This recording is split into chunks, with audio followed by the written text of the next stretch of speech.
All right, so we're Team Elevise, and this is our accelerator update. I'm Preston Dom. I'll be studying finance at Indiana University next year. I'm Jack Maloney. I'll be studying finance either at Miami University or University of Dayton next semester. I'm Jerry Carolla. I'll be studying finance and economics at the University of Dayton next fall. I'm Luca Martinez. I'll be studying finance and accounting at Augustana College next year. So just a recap from our last MVP pitch. We're Team Elevise. We're a golf accessory company that created a pocket-friendly stand to effectively hold up wedges for golfers so they forget their wedges less and decrease the amount of times they lose their wedge. For example, like golfers, amateur golfers, when they approach a green, they have their wedge, they have their putter, they approach the green, they end up chipping, usually lay their wedge down, and go to finish out the hole with their putter, and then go back to their cart. And a lot of the times they just forget their wedge because it's out of sight and out of mind. They're just distracted with their friends, or they're too focused on their game at hand. So we created this pocket-friendly stand. So when you approach the green as an amateur golfer, you chip, you clip it to your wedge, place it down, and you go to the hole, putt, and as you come back, there's a lot more visibility to it. So it's just a big convenience thing, and it just effectively decreases the amount of times golfers lose their wedges. And then for our biggest strength for our company, we all work different golf-specific jobs. Like, for example, Jerry Corelli's worked 3 years at Conway Farms. It's a golf club, private golf club in Lake Forest. It's hosted like 3+ like BMW championships. And he works outside staff and bag drop, as well as caddying at Ivanhoe Country Club. And then I personally also got a job this fall at Conway Farms, courtesy of Jerry. I work outside staff and bag drop as well. So just like leveraging our connections with these golf-specific jobs are just huge. And then I'll also be caddying at Conway Farms in the summer. So that'll just be awesome, walking like 17 miles with like specific golfers. Like you just pitch your idea to them a little bit. You tell them you're from Carmel. Like, especially just working like this fall too and just talking to them. Like there's huge opportunities in that. And then Jack Maloney will be working outside staff and bag drop at Hawthorne Woods this summer, as well as he also caddied at Ivanhoe last summer, which he's continuing to do that this summer. And then Luca doesn't have a golf-specific job, but he's got various connections to PGA Superstore and Golf Galaxy, like through relatives. So. All right, so a great opportunity we had over the last fall was the Carmel Open House in November. So at this event, we got to present to prospective Carmel families and parents. We gained a lot of good insight and feedback on our company and our product, what we need to improve. And so we branded ourselves by creating a poster you see here with our social medias. And we also created teas too to market, which we brought here today. Okay, if you get them, just increase our brand awareness, get people to know our names. And so also a further step we took was to file for an LLC this fall, as well with my dad, who's a lawyer. And so this will basically just protect our company further from any future trouble if anything were to come, like suing or anything, but that's very unlikely, but just in case of the event. So for our fundraising, our goal was $1,164. We talked to our manufacturer, and the mold for our stand would cost around $900 for the mold, and then 88 cents for 300 units. For those stands. So we raised $200 last year, and then this year we raised around $500. So we're sitting around $700 right now, and we're hoping to raise the rest of it in the future. So our biggest weakness that's been like holding us back is honestly just engineering in general. Like none of us are engineers at all. So we reached out to just like some freelance companies and tried to do some stuff on there.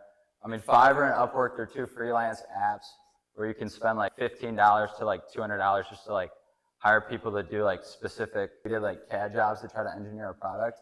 And it honestly didn't go too well. Like when we text them, it was hard to explain our product over text. And then when we finally like get our product back from them or like what they did, it was honestly just like a rebranding of what we already sent them. So it wasn't really like personal, and we didn't really effectively like have any success with that. So instead we reached out to the engineering department this month, or no, the past 2 months, 2 months ago, sorry. And we reached out to Mr. T, and he paired us up with a student who's a sophomore who's very successful in engineering. His name's Luca. and he has his own 3D printer at home too. So we've been in constant contact with him the past month. And the biggest part is designing the clip to effectively like clip onto the wedge and not be like hard to put on, but also easy enough to take off and also sturdy enough to hold down so the wind won't block it over. Like there's a lot more that goes into it than just like plastic like caddying super quick. So I mean that's where we're at right now, and hopefully our plan is to have a successful product, because the $900 mold itself, like, we want it to be the product that we have and that we're going to be selling like over the summer. So yeah, that's where we're at right now. That was our weakness. And he has all their contact information, and they really liked him. And that way we can utilize his contact information with them to potentially get them to maybe promote our product in a video, test it out, make a TikTok about it. Anything like that would gain a ton of views that would really help us substantially. Thank you.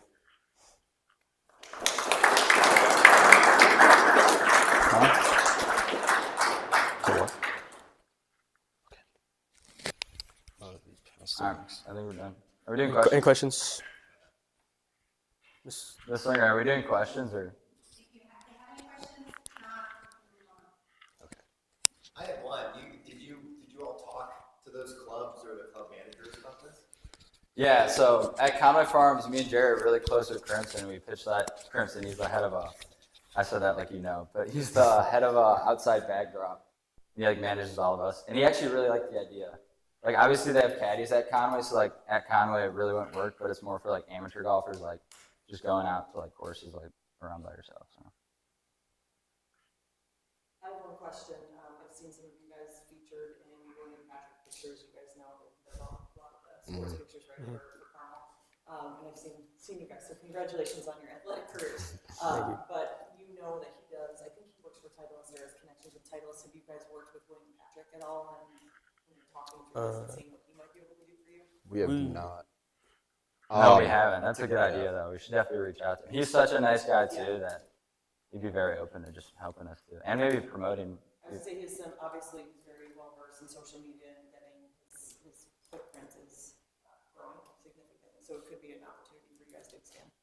Yeah, it's a really good avenue. Thank you. All right. Good. Thank you. Thank you, guys. Wait, I didn't know.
Events. Hello, everybody. I'm Susan Slapika. I'm a senior, and I'm part of Brink. I will be your MC this morning. Today marks the culmination of hard work, creativity, and persistence from our student entrepreneurs. Each team you'll see has identified a real problem and developed a minimum viable product to address it, turning ideas into tangible solutions. We're grateful for our panel, our mentors, and our guests for being here today. Welcome, Salori.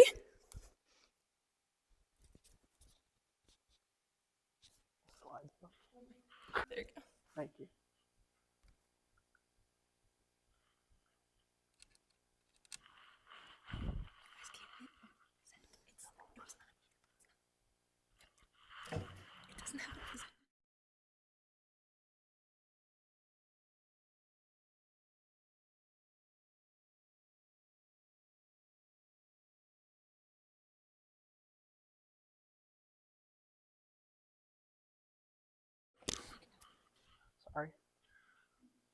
Thank you.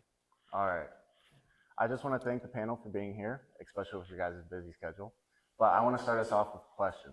Who here felt refreshed this morning when waking up using an alarm? Exactly. So this is Ned Elman. He's starting up in a new company freshly out of college, around 24, and he has a heavy workload, staying up late nights, working all night, and he's gaining a lot of stress from this, and he can't go to bed at a normal time. So by the time he wakes up in the morning, he's agitated, irritated, and he just doesn't want to overall go to work.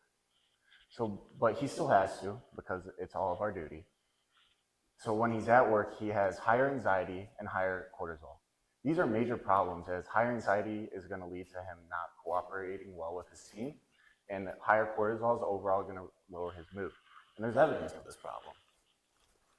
This pie chart here represents people's rating of their sleep on a scale of 1 to 10.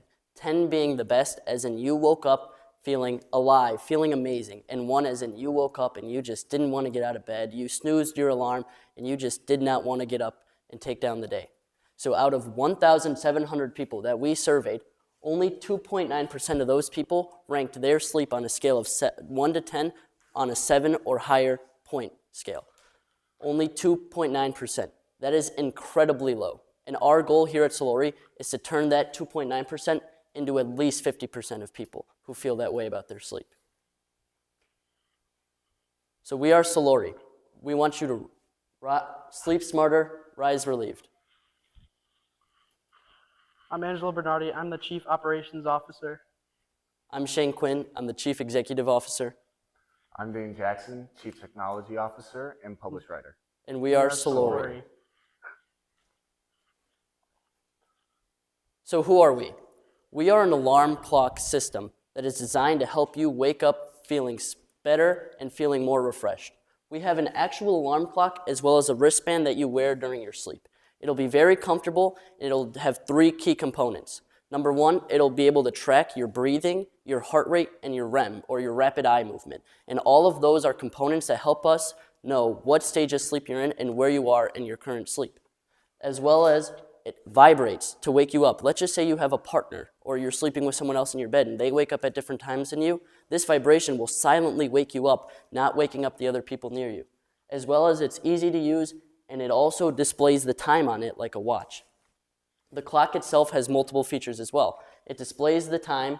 You can change the volume. The volume will gradually increase on the clock when your alarm goes off standardly. As well as brightness. The brightness will gradually increase as a sunlight will be projected off of the clock, kind of mimicking the sunlight going into your room.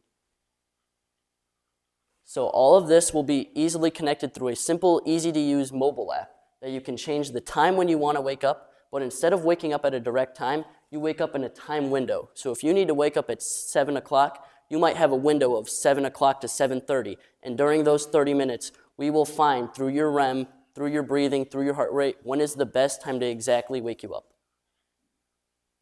So what is our mission? Our mission is to make you rise refreshed. Our mission is to make you wake up ready to take down whatever the world brings to you, ready to make sure you get everything done, and you wake up feeling like those 4 hours of sleep felt like 8.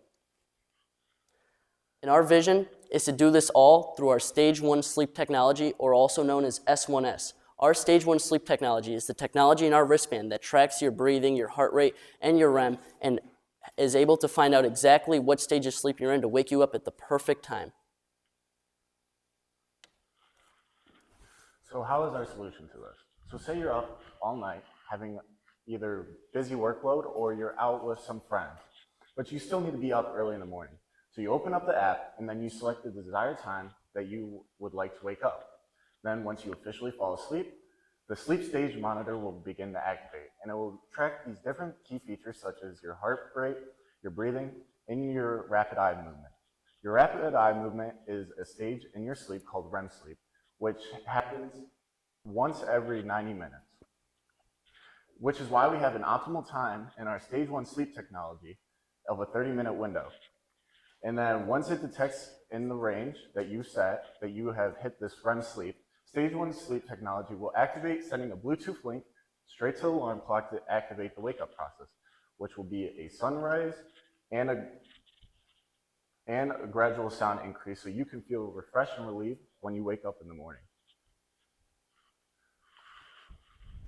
Okay, so our target market is from 25 to 35-year-olds who stay up late doing work or out with their friends and they need sleep, but they don't get enough. So with our alarm clock, we will be able to wake them up at the most optimal time, even if they didn't get a full 8 hours of sleep. Additional target markets are, one of them is a mother who works during the day and raises a child during the night after work.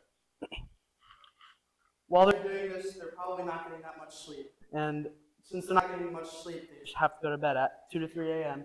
They have to get up for their work at 7, 6 a.m. And to help solve their problem, that's where our alarm clock comes in. It just finds the right time for them to wake up. And another one is married couples. This is what Shane said about the wristband. It vibrates whenever it's time to wake up, not waking up your significant other. And so you can get up at 7 a.m. and the other partner can get up at 9 a.m. having an extra 2 hours of sleep. So who are our indirect competitors? Our first indirect competitor is the standard phone alarm clock. Although it doesn't use a lot of the technology that we use, 95% of the market actually sticks to using alarm clocks like the standard one on your phone. The big thing about the standard alarm clock on your phone is that snooze button right there. There are studies that prove that snoozing for even 5 minutes is very bad for your sleep because that's bringing 5 minutes of fake sleep that'll ruin your sleep cycle and ruin your sleep schedule. Our next indirect competitor are blackout curtains. Although they're not a mechanism that helps you wake up or helps you go to sleep, they block out the light and block out a lot of the other stuff from coming into your room, so a lot of people avoid using clocks altogether when they have these. And our third is just a standard alarm clock. Very simple, easy to use, except it just goes off at a certain point and just starts blasting very loud noise, not really caring for the actual environment of waking up. These are our direct competitors. Number one is Hatch. As you can see from the picture, it has a sunrise effect, like we were planning our clock to have. And it displays the time digitally, but what it does not have is the stage 1 sleep technology that we have. It does not wake you up at the most optimal time. You just set a time you want to wake up, and it wakes you up at that time, like any other alarm clock. Another one is Lofty. Their technology is a little bit different. 5 minutes before you wake up, there's a little sound that plays that kind of wakes you up, kind of doesn't wake you up. You're still like dozing off. Then 5 minutes later, it does the actual alarm sound, waking you up. This is proven not really to be that effective because, like Shane said, when you snooze, when you wake up, press the snooze button, sleep for 3 to 4 more minutes, you wake up even more groggy and tired than you were before you woke up. Another one is Philips. Just like Hatch, it has a sunrise effect light with the digital time displayed. Very basic looking alarm clock, and So this is the old way of waking up. You set your normal time that you just want to wake up. It's going to be blasting loud music, and you're just going to be irritated in the morning. So that's why we have The new way of waking up. With our Solarian alarm clock, we're making those 4 hours of sleep feel like 8. We'll use our data from tracking. The more and more you use our product, the more and more it gets to know you, and the better it helps you, and the better times it finds to wake you up. As well as, instead of waking you up at an exact time, we have a time window, because in that 30-minute period, you change sleep stages twice, at least during that 30-minute period, and we will find you at your lowest point in your lowest sleep stage and wake you up then, making you feel more refreshed in the morning. so we had this made by a Carmel Catholic student who also is in the engineering program, and he used CAD to make this wristband that tracks your heart rate, your breath, and your breathing. He also made the alarm clock itself. As you can see, it has the sunrise effect light and display screen. So what it's going to do is that when it's time for you to wake up, it'll display like a sunrise on the digital screen. And then when it comes up here, it'll display it onto your ceiling of your room, making it look like you have a sunrise in your room. It's all blacked out, so it's a more natural way of waking up. And then the digital screen over there, you can have whatever you want displayed on it while you're not sleeping or having to do anything with it. For example, David made our thing have a sunset in Hawaii. You can do whatever you want with it. During the night, it'll change to stars or something like a dark sky. And if you do not want the screen at all and you just want the time to be displayed, you change the brightness of it, which will also lower the intensity of the sunrise. And then the volume you can change also with the dial right here. It'll just gradually increase, but this just lowers and raises the max volume. You can turn the vibration off through the app and through the clock. So since you can do it physically through the clock, it kind of saves people that aren't really into technology. It saves them some time and some hassle to download the app and do it through the app when you can just do it on the physical. You can also connect the device, set the time zone you're in, and set the actual time you want it. And this is other monitoring tech that we could partner with possibly in the future. The Whoop bracelet, it's a bracelet that goes on your wrist. It's kind of what we're looking to do with the bracelet we have. It measures your heart rate, how you breathe. And then another one is the Oura Ring. I'm sure most of you have heard of this. It goes on your finger like a regular ring would, but it measures the same thing that the Whoop bracelet does. It measures your heart rate, your REM, your breathing. And the Oura Ring is better for tracking your sleep. It gives you a lot of information on your sleep after you use it for a couple of days. All right, let's talk about the current app. I've been working this entire semester on developing this app for us. So when you open up the app, it says, good evening, and when should you wake up with the Smart Wake window. If 6 a.m. is not ready for you, you can press the up or down arrows on these, and then it will automatically change that to another time. And then once you're ready to begin sleeping, you press the begin sleep tracking, which will then be prompted to this relaxing screen, so you're ready to go to bed. So how are we going to get this product out there? Our first option for marketing is Instagram. Instagram is one of the most used platforms in the world. So it'll be very easy to post or even get people who post a lot on Instagram to showcase our product and show it off to the world. Another one is TikTok. With the new addition of TikTok Shop, where people can buy products directly off of TikTok, people could be scrolling, and because of the algorithm of TikTok, let's just say you were searching up how to fall asleep easier or how to wake up more refreshed, TikTok might put this product on your feed and it'll show up able to be purchased directly off of TikTok, making it easy for those people who don't want to go and buy it off of an external link or something. So this will show it off to a lot of people on TikTok.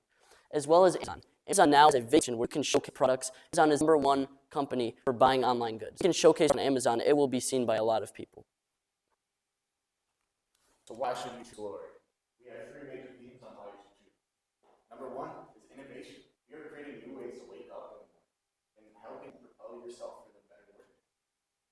Our second one is reliability. We are ensuring that you will have a reliable wake-up process and waking you up before you need to. And so you don't have to set those 20 different alarms up. So you're just going to easily cross. And last one, listen. We are built on a simple UI, so it's easy to use for all. And with this, we are Solar. For what we plan on having next, our first thing is partnerships. We spoke about a lot of potential partners such as the Whoop bracelet and Oura rings, but there are many other products that are willing to partner with products like us in the near future. And the next thing is our Kaluna Tech. So our product right now is focused mainly on helping you fall asleep. So that's what we're trying to do with this new Kaluna Tech that we've been developing. We're trying to make you fall asleep better in a better environment, as well as help you up more. Thank you so much for watching. We are Solor. You can contact us anytime through this number.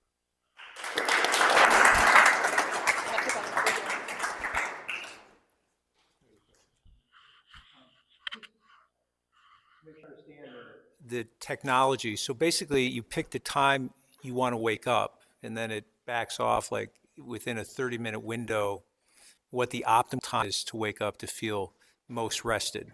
Yes, so basically you will have a time, and then it will have a 30-minute window before that, which will then back where you should wake, and then it will activate the wake-up system once it realizes that you've hit that mark that we want you to hit. Right. Okay. So have you decided on the monitoring system or not? Because it seems like you got a lot of different options, right? You've talked about partnerships, you've talked about different monitors. there seems to be a lot out there, right? If you think about the Sleep Number beds, they monitor your sleep, and I think they have an app that you can use to wake up, or it tracks how you fall asleep. There's other ones like Time Shifter is an app that fights jet lag, so it tells you throughout the day leading up to a trip and during a trip what you should do during the day, when you should have caffeine, when you should avoid direct light. And it seems like there's a bigger universe here of what you're trying to do, and there's a lot out there, and trying to just get one little piece of it will be very difficult because there's a lot of tools, and you kind of need to focus on what you're doing, the app or the monitor or the other system, and deciding on pursuing a partnership with someone with some existing technology is going to be important, and then you can the app. But right now, I think you're trying to do a lot of different things. You need to kind of focus in on what is going to differentiate you and make make your product something people kind of gravitate toward. Absolutely. And I feel like I really like how you mentioned like Sleep Number and like the companies that we talked about for partnering. So the thing with Sleep Number is it does track a lot of the same things that we're trying to track, but again, that's a product that doesn't really do much to help you wake up. And you mentioned how they tell you what time to take caffeine, when to avoid natural light, but we want our wake-up process to make you feel so good that you don't need caffeine throughout the day, that you don't need to drink coffee. And as well as like the Whoop bracelet and Oura Ring, they track everything we want it to track. It's just the only problem is they also don't have any mechanisms to help you wake up. So we're trying to innovate from their technology and bring it. And the app isn't going to make anything like, the app doesn't do anything to help you wake up. The app is just like, you could see all your sleep data on your app, and you can set your times, just customize everything from the app, not really track everything from the app. Everything will be tracked from the wristband. About with the competitors or with your product? With our product. A lot of the competitors like Hatch, a lot of those don't have apps. And then the other things like Oura and Whoop, they have apps to show you their data as well. But again, they don't help you wake up in the morning. They just tell you how you slept. People collecting data. Yes. I Here's use it as like data, because you do the next morning and did you drink all? When did you wake up? Did you do a cold tub? Like, did you work out today? I mean, quite literally, the questions were endless, and have it anymore today. Actually, if I went to bed, I got bad sleep, and I was like, okay. Yeah, exactly. No crap. Well, yeah. And then I drank alcohol, so it's like you had bad sleep. So I'm most interested in like that time clock Okay. of like, hey, I'm helping you wake up based on the data that I do have. And then in top it makes something a light. There's a patch. I have a Okay. daughter. Yeah. But like where the light is like an infrared, the sun, it's healthier for you to take in that light versus a green light from your phone, which is not healthy for you before bed or right when you wake up. So I'm thinking maybe that could be like a differentiator to his point, like the universe here. I don't know. These are just my thoughts. I just think too, the whole sleep thing, if people are interested in, how they wake up, they're all, I think, also going to be interested in how they go to sleep. Like falling asleep, you can minimize. Well, when you fall asleep, a lot of people struggle with falling asleep, and so it's on both ends. It's hard to focus on one. It's focus on is the harder puzzle. Yes. So in our coming, actually building an AI system right now called Solar AI or Kaluna AI for our sleep technology. It's going to basically give you different fall asleep based off of the previous data of how you were sleeping the night before, and it's going to keep on tracking that, so it's going to become more efficient overall in the long term. It's still in the process of being made, as it's going to take quite a while, but we are hoping to raise it further down, hopefully an A1, but I'm not 100% sure on that one yet. So you have, so it's two physical products, it's the clock and then the watch, or like the wrist. So the wristband and the watch, they'll come together. It's not going to be like you have to purchase both, but it will be two different things, like the clock and. and. Subscription model afterwards, like, so you're gonna every month, because I'm on the app, it's tracking this data, and you're giving me all this data, like, eventually every month. We were thinking of that, but that would be a lot of money on the person, as well as we haven't found a cost yet of this. So it really depends on how much we find out that we're going to have to sell our product for. And if we are selling this for a certain amount of money, no use of having a subscription. But if it's like we can get it out there relatively cheap, maybe a small subscription, something about. Back on the thing, if it's a premium product that's actually helping someone sleep, you don't need to go cheap. Yeah. make it premium. That's So what we- don't try to say like, oh, there's no point in being like, let's make it cheap for the No, customer, because if you're solving this great problem, Exactly. it shouldn't be cheap. You know what I mean? And I mean, just because of all the technology and stuff we have in it, it'll be hard to make it cheap. But I think people will see our goals and mission is to like is a lot of other cloud companies haven't been able to do yet. They see like all the technology we have, they'll be willing to spend the penny on this product. So Yeah, I just to jump in on a couple of things. Number one, I want to recognize you guys for reaching out to the last two teams that have presented for working with the engineering group here. We have not seen that in the incubator program in a few years. I think it was a good call. So kudos to you for working with Mr. T and getting all that going. It sounds like you guys have done work there. So thanks for that. I work in the health and wellness space. It's super crowded. I think what I'm seeing here is it's a great idea. You guys have awesome aspirations. I agree with Dan. There's a bigger universe here. You need to figure out where you're going to play, and I think where you're going to need to look at closely is your financials. What is this whole model? How much is all this cost? What you're doing is amazing. That is a lot of money. It's a lot of time. So I think you guys need to do a deep dive in your financials, figure out what your model is going to look like, and then from there, you're going to need to figure out where you're going to focus and where you in particular are going to fit in this whole health and wellness industry that is continuing to explode and change and expand right before our eyes. I think you have some work to do, but your money is going to drive where you put your time and effort from my standpoint. So I'm a marketing guy, so I always look for the future, not right now, but they're right, there has to be a lot more benefits to the product besides just the few things, but some things to consider as a travel version, so that it can travel with you no matter where you go. Guys like myself and Will are on the road all the time, and we're in different cities, different time zones, and all sorts of places, so it has to be able to travel with you. It'd be really cool to have an auto recall. There's been a few times where I may not have set the alarm that night before, and then I realized I forgot. And maybe there's a little auto recall that says, hey, by the way, you get up on Tuesdays at 6 a.m., do you want to get up at that time or adjust it, things of that nature. And then, right, it is a very crowded space. You have to have a little bit more benefits. And then lastly, I'd say I wouldn't throw out what's on your logo, the sleep mask concept, because that is a very growing space, and no one has actually capitalized on technology associated with a sleep mask. It's really just a sleep mask. I'm flying to Germany tonight, and I'll have a sleep mask on, and it will do nothing for me, other than prevent me from wearing more. So like, hey, fill my glass. yeah, absolutely. Thank you for your name feedback. too. I like Sure. that. Thank you. Yeah, we founded it from the name Sol in Latin is sun, and then Ori is to rise in Latin as well. So we kind of took that together. And same with the Kaluna tech. Luna is moon, and then Kal, it's like Kala something. I don't want to mispronounce the word, but that's like to fall or like to go down. So we wanted to use a lot of Latin roots in this. You got to take the snooze button off your prototype, because you Yeah. were hating on the snooze button, and then you put the snooze button on. Well, we didn't develop it, so I know. but we It's a small we change. know people will still use it. So Most people don't have as many nightstands as you think. You can do the whole thing on your wrist. You don't need that. yeah, Right. Nice job, you guys. Thank you. thank you so much.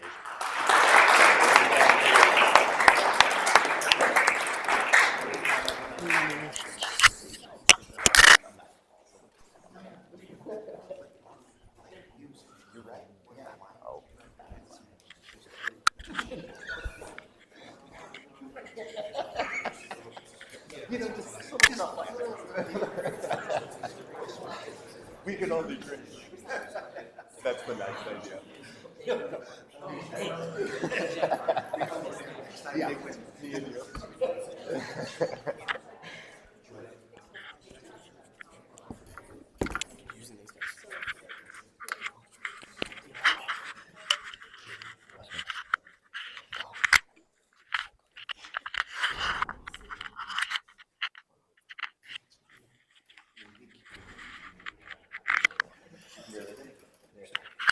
I know.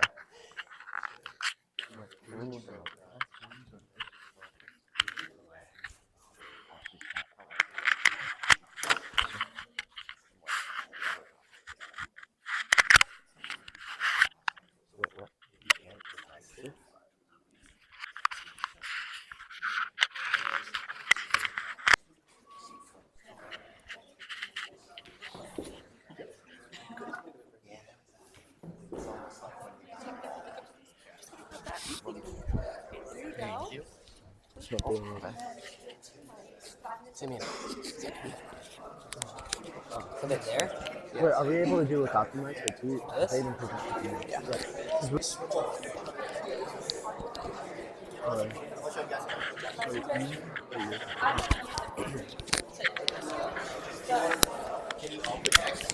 we all put what? Yeah. Okay, so talk loud. Okay. Okay. I think we're gonna yeah. Will you start flipping? My head of leadership. Yeah. Say I'm. Is this good? Yeah. You flip it. You put it on. I can't get it.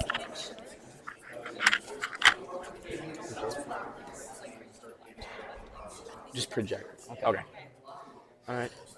Thank you to Solori. Please welcome Wes. Thank you everyone for coming today. So this is Brayden, he's 20, and this is Stacy, she's 19. Brayden and Stacy met on an online dating app and they decided they wanted to go on a date together. But what Stacy didn't know is that Brayden loves coffee, drinks it constantly. So when they went on their date, Brayden's coffee breath was able to be smelled by Stacy. And like the 85% of Americans that agree with Stacy, it was a major turnoff. And to nobody's surprise, Brayden got rejected. The problems that Brayden faced on the date are some of many that we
here at West want to solve.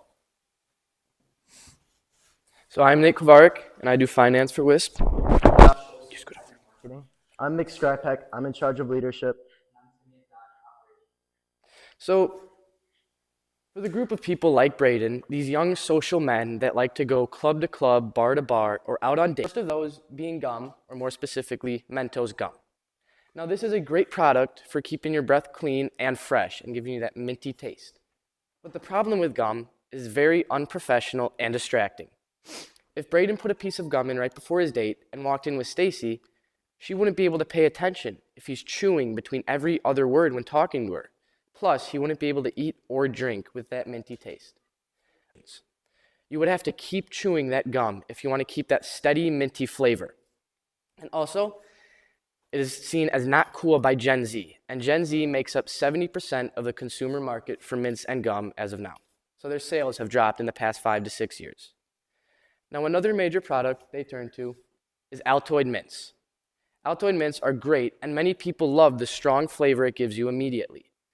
But the main problem lies in their two main ingredients. This product is 90% sugar. So that means when you eat one mint, 90% of that will stay around and eat at your teeth, causing many cavities. And another thing is a high concentration of mint oils they have in their product. If you put these two together, many people have gut health and digestive issues after eating them. Plus, Altoids are known to give you that immediate strong flavor, and it falters pretty quickly. So people will constantly need to be eating Altoids if they want to keep that steady flavor. And finally, a product known as Listerine breath strips. These, similar to Wisp, a discreet product that you would lay on your gums and just have sit there throughout your whole social situation. But the problem also lies in the ingredients. These have a very high concentration of mint oils that eat away at all the bacteria in your mouth. Not just the bad breath bacteria, but also the good breath bacteria that can cause dry mouth, yeast infections, and many other oral diseases.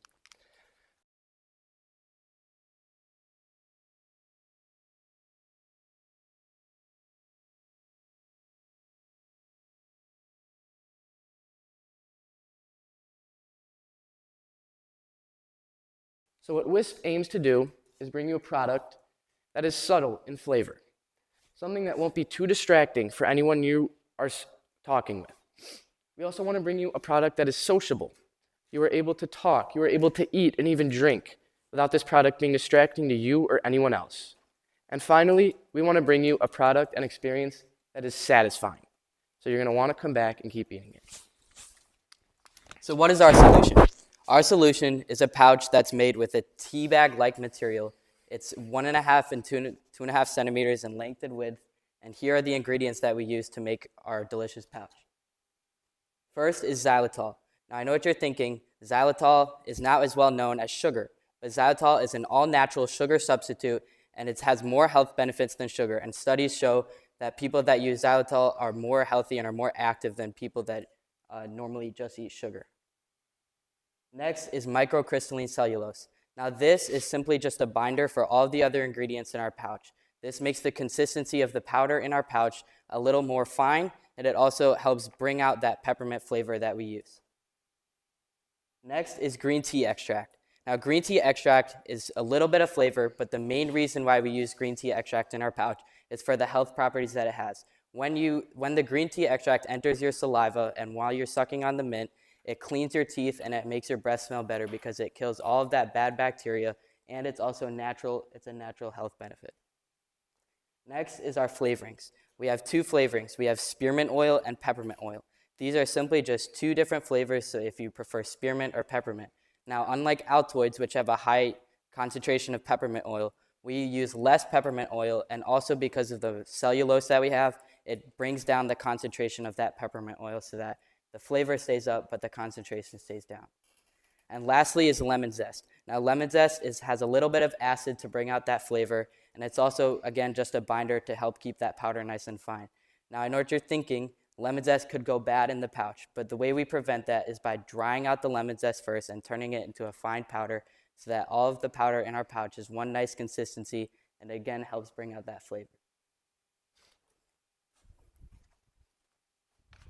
Now, what is our conversion strategy for Wisp? The conversion strategy consists of these 4. And first is our awareness. We plan to have online ads using social media sites like Instagram and TikTok to be short form content ads. And we will also pay influencers to try out our product and give their reviews to their followers. We also have in-person advertisements in places like clubs and in coffee shops, because that is where the people like Braden will be. And our initial prototypes will not only be for revenue, but they will be to give the people to try so that they can show us and they can tell us their honest thoughts, what we can do better, and how we can improve. Next is our interest. We plan to raise our interest through incentives like free shipping, buy one, get one free, or discounts on your next order. And now's our consideration. We plan to raise our consideration through lower prices because people like to buy the products that they are more familiar with. And here are some reviews that we have so far.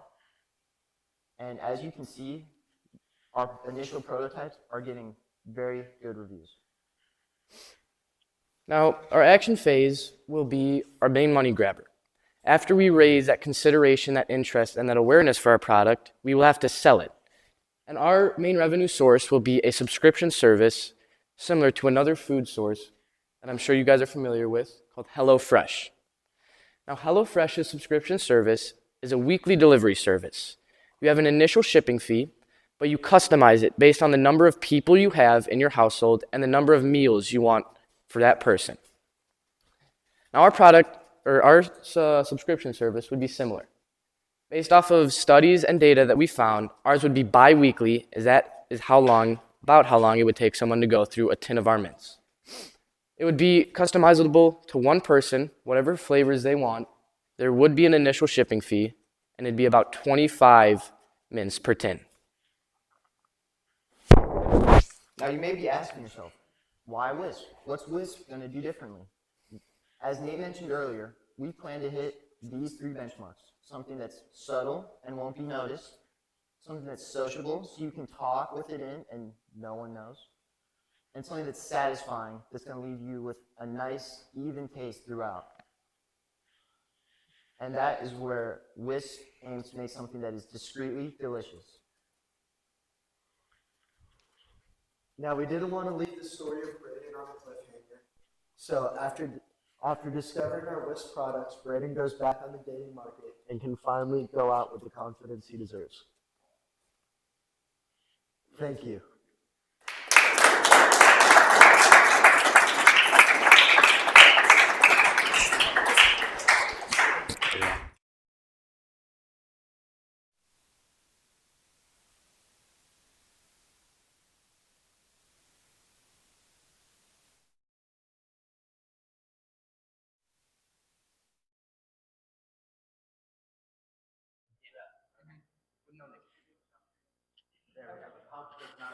No, it throw away at the end of the year. As of right now, it doesn't. We're seeing if we can find. We were thinking about that too.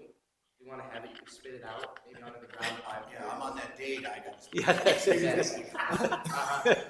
What if I spit up my pouch? The good thing is though, you can't eat or drink with it, so it's not a choking. How much would like a tin cost? So each pouch costs about 10 cents to make. So for 25, that would be $2.50. What would you sell it for? We would probably sell it at about $10.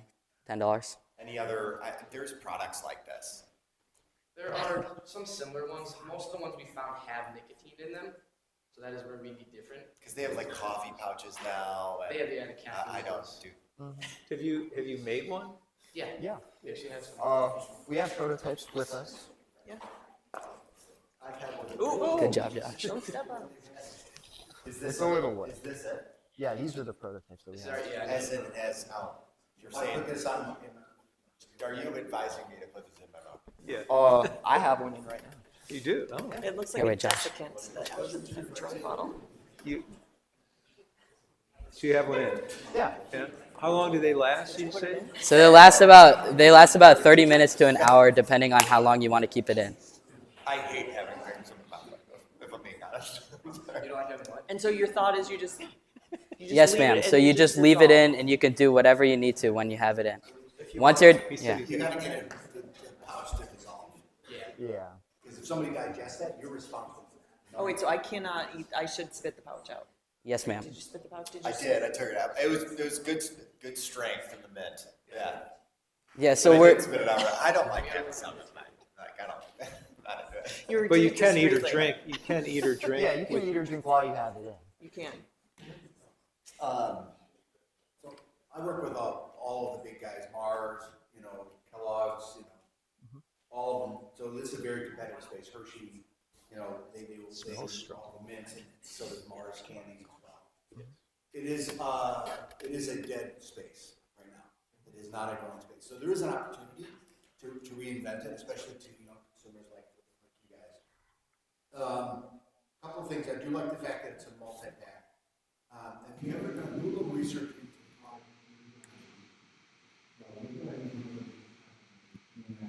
that product has gone from literally non-existent, they gave away free samples at bars and restaurants, to it's a multi-billion dollar brand. So the potential's there. There's also a show out in California called Expo West, which is where all of the natural and organic foods get introduced. Annually, there's over 2,000 or 3,000 exhibitors. It'd be cool to just see something like this exist. But it's a good idea. It's a good space. You got to have that pouch dissolve. I thought I put it in for like 4 seconds, but it's still there. Good job. I think the product is solid. I personally would never do this because I don't like having pouches. I hate the feeling. But I think you guys should get weird with your marketing. Like versus, Instagram. That's not a marketing plan. So I think you know, I'm going to use a product example too, like Dude Wipes. I've mentioned Dude Wipes before in this incubator, and it's baby wipes. It's not like this crazy idea, but they're marketing it to a specific thing, and it's fun and it's lively and it's different. They sponsor the Cleveland Browns, you know, because they wipe. You get it? So like, I think you should find a little fun marketing play, because otherwise it's just another mint or product that's like, we're better. That's what our sell is. We're better. And that's not good enough. So. I don't know, you guys, like, I didn't, so you put the pouch in your mouth. I didn't put the pouch in my mouth, it's sitting here. But I licked my finger, because it has oil in it, right? And so, right, so it's oily, so I licked my finger. Like, I still feel it. Like, I can still, it's interesting. I wonder if you just have like a sucker that you like lick and put back in your pocket or something, because it's there without even having the pouch. But I defer to, you guys are the experts. Well, I wonder, in consumer marketing. is there a gender thing? Is it more natural for, you know, A guy. a guy pouch. to, dude, you know, or Yeah. girls gonna, I don't know, my guess would be no, but I base that on nothing. So it's worth, you know, kind of that same vein, you know, who do you target? How do you kind of break through? And then on the cost side, you said it's 10 cents? Yes, yes, sir. Seems kind of high, not knowing anything, but I would guess Well, if you're. so most of the ingredients cost either a cent or less than a cent to make, but right now the packaging is what costs the most. So each pouch, we found these like tea bag material pouches online, and we like cut them in half and put the ingredients in there. But each pouch is about 8 cents right now. So when you scale, at scale, it's probably much cheaper. And I don't know, you said, you know, from a price point or where you're trying to position it. I'm guessing, you know, you got to be under $10. I don't. Yeah, you need hard pressed to sell it. Okay. Yeah. It's a cool concept. It works. Yeah.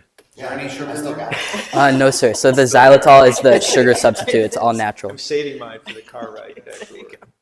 I have coffee breath right now too, so. Not anymore. Yeah. Good job, guys. Nice job. Thank you. Thank you.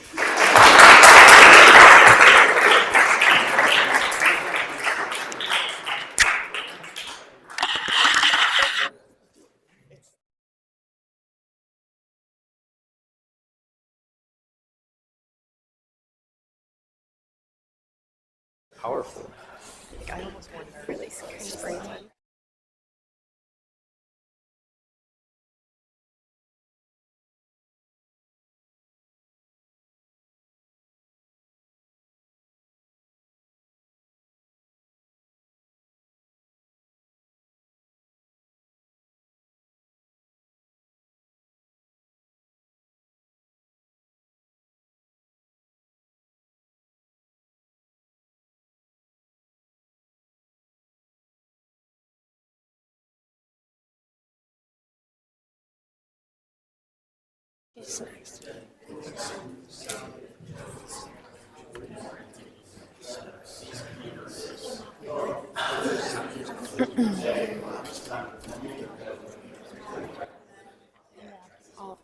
All of us.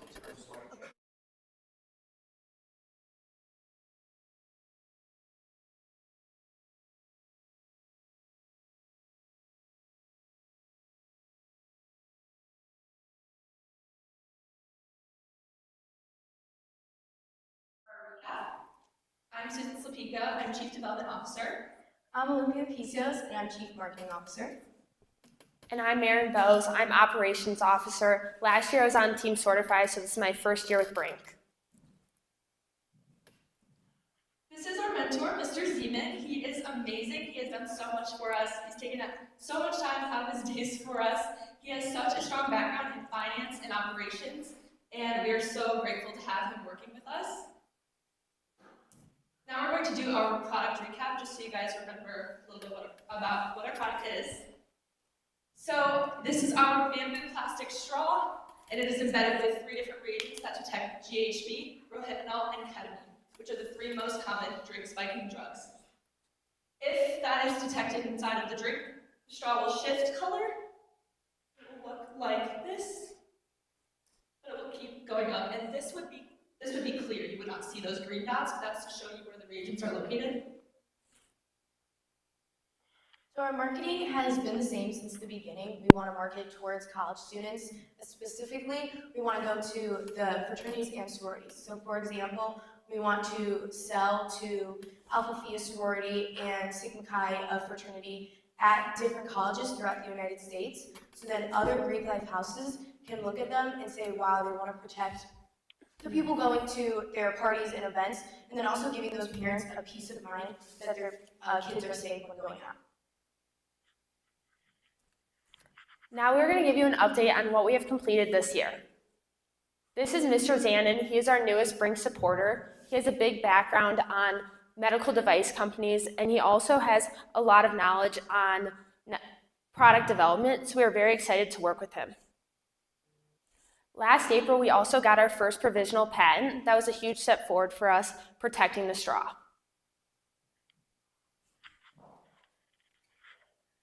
Our social media has progressed tremendously since last year. Last year, we were 50 to 100 views a post, and now we've almost got nothing compared to a big company, but it has progressed.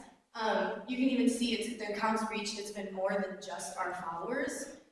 And you can also see that we almost have 50% of our views are going to 18 to 24-year-olds. So that's exactly where our target market is, for kids going into college, people in college, and also girls and boys that have just graduated from college. This year we also made Brink sweatshirts that we sold to Carmel students. They were able to wear them, or they still are able to wear them on school Fridays. We bought them for around $19 each sweatshirt, and we sold them for $25. We only made a $6 profit, but we wanted to make these sweatshirts for a marketing strategy rather than a profit strategy. So kids are wearing these to school, and then they're also wearing them outside of school, so people seeing them can ask them questions about it. And we've kind of built a community within Carmel for Brink. We have a lot of supporters in Carmel, and people even getting interested outside of Carmel, so as in parents and things like that. The front of the shirts, they have our logo on them, Brink, and then the back, they have Brink Before You Drink. We wanted to put our logo and our slogan on it so people could see it and remember it. We also reached out to these three different labs, two of which were recommended by Ms. Rastovac, and they are probably going to come into play a little bit later on down the road, but first we want to get our prototype, and these three labs mostly focus on that product development and FDA testing after we have a prototype. So our main roadblock right now is getting that prototype. Now for the financing of the straw. A normal bamboo straw costs less than a cent per unit. And then after all the product testing and development, we estimate it'll cost around $1.50 and hope to sell for $3 to $4. In the chart behind me, this just shows the estimate money we'll make after selling a certain amount of straws. And then for our future plans, so we hope to work with MHub, which is a new company that is located in Chicago, and they are specialized in prototype development. So they have amazing engineers that would help us get a prototype created and continue working with those other three companies, Thermo Fisher, Edgewin, or Jordy Labs. So this is our next step currently, and we have hopefully we've been progressing towards it. So I plan to attend Marquette University and major in business management. I plan to go to college and major in business management and minor in accounting. I plan on attending University of Iowa and majoring in business management and minoring in chemistry. So in the far future, once we get our product in, we're in the colleges and all of that, we hope to sell to big venues like this Summer Smash, Lollapalooza, and Windy City Smokeout. I think this would be a great way to start having sellers buy it in bulk and get more profit that way. Like I said, we got our provisional patent in April, so now we've been focused on the next step to protecting Brink. So we've been between revising our provisional patent and also non-provisional patent. We've been thinking about possibly doing the provisional because we do want to make sure before we get that long-term patent, everything is on it so no one can come in and take the idea and just tweak it a little bit. We also want to protect the technology behind the pen more than the straw, so that in the future we can do possible different products, such as a cocktail napkin, the coaster, and even a cocktail stirrer. These are just different ways to keep bars safely discreet. And then lastly, we would like to give a huge thank you to Ms. Lindgren for everything she's done for Brink, for Carmel, and this program. She's done this for so long, and she actually spends so much time working with all of us. So on behalf of all the students, thank you so much.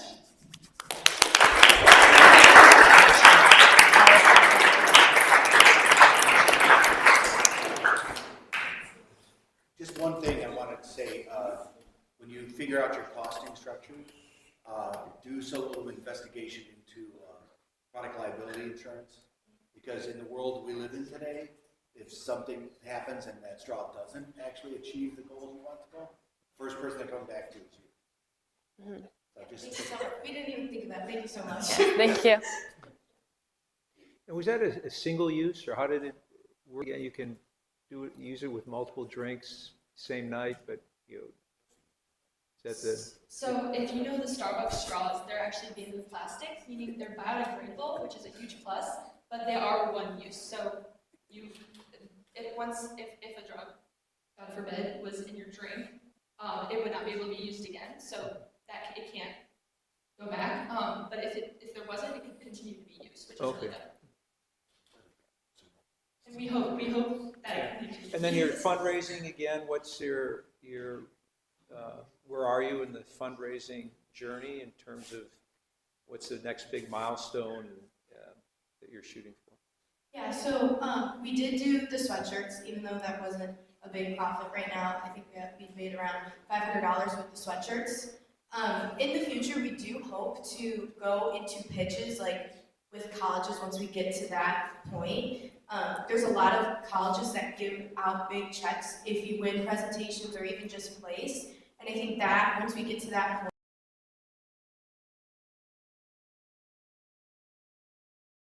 point where we have that prototype, that we can go and present to those big pitches. Right now we haven't done that just because we don't have the technology to show them. Seeing you all on LinkedIn, let me know about M-Hub. I know a few people at M-Hub. That's so, amazing. Yeah. So, Tyler Zeman is working with us on getting us in. So is Mr. Zeman. It's been amazing, but we can use all of us that we can get with that. So that's great. Thank you. Well done, you guys. Thank you.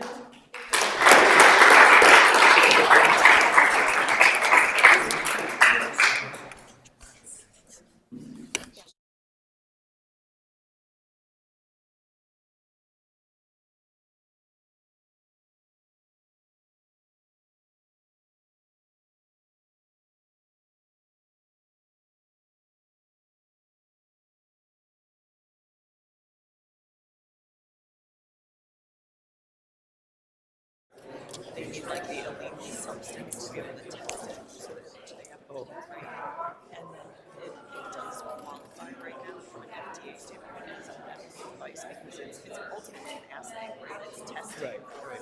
So if there's any way that they can do it, but that's going to be really hard to do testing chemicals. You sure your hands back?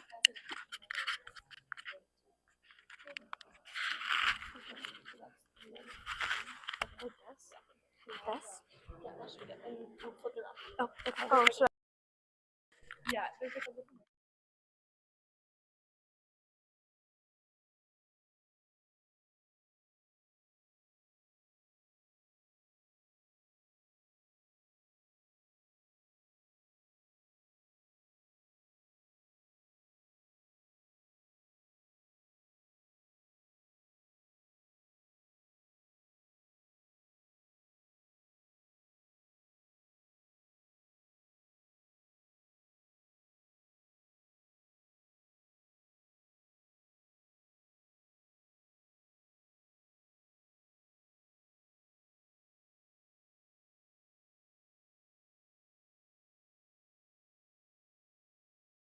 I have no idea. Now I would like to welcome Make It Happen. Hi, good morning. Thank you for being here today. We are excited to share a business idea with you guys today. So by starting off, I wanted to ask you guys a question. Do any of you guys use a planner and does it help you stay organized? Yeah, okay. With that being said, a lot of people who don't have anything that helps them stay organized, disorganization occurs, and we have someone who experienced that exact situation. This is Claire. Claire is a senior in high school, and she's an avid student. She is in 4 AP classes currently. Sorry, we don't have the clicker. Hang on. Okay. She's currently in 4 AP classes, and she's also the captain of her soccer team, so she's extremely busy. And because she's a senior, she's dealing with all different things that have to do with college, including college applications. Her dream school is the University of Hawaii, and their deadline for applications is coming up. So naturally, as I'm sure most people, or some people do, she sets a reminder on her phone. But the reminder never goes off, so she's extremely frustrated, as is her mom. Her mom then does some research and finds out the executive functioning of writing things down in a planner is much more beneficial for the remembrance of certain tasks rather than simply typing it in your phone. And these are some sources like the National Institute of Health and the Association for Psychological Science that can back up that research and fact.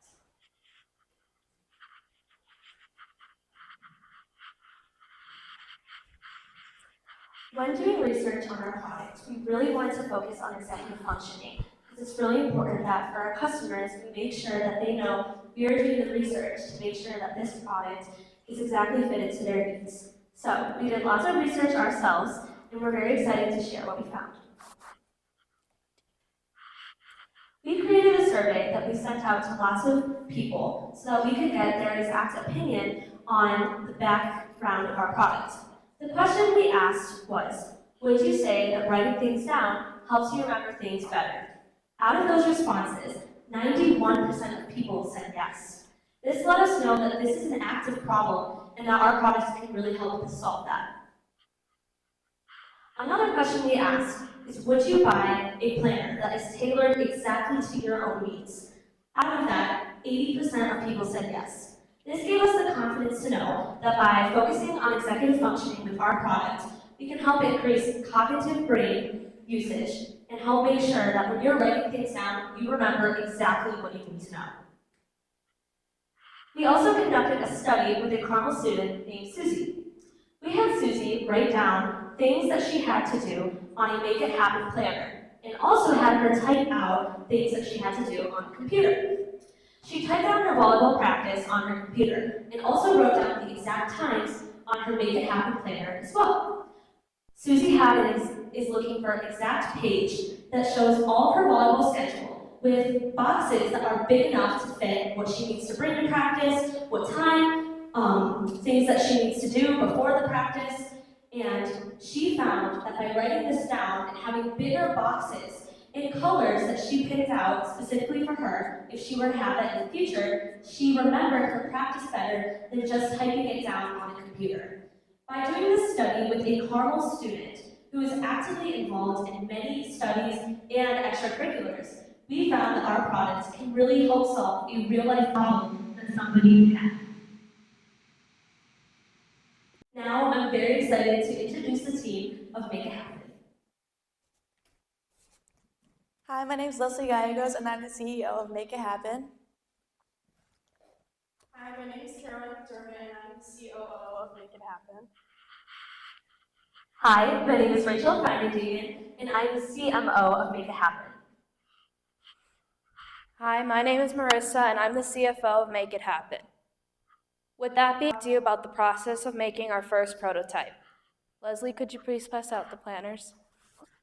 We used a company called School Planner by Mimeo, which is based in Tennessee, and they manufacture planners for elementary to high schoolers.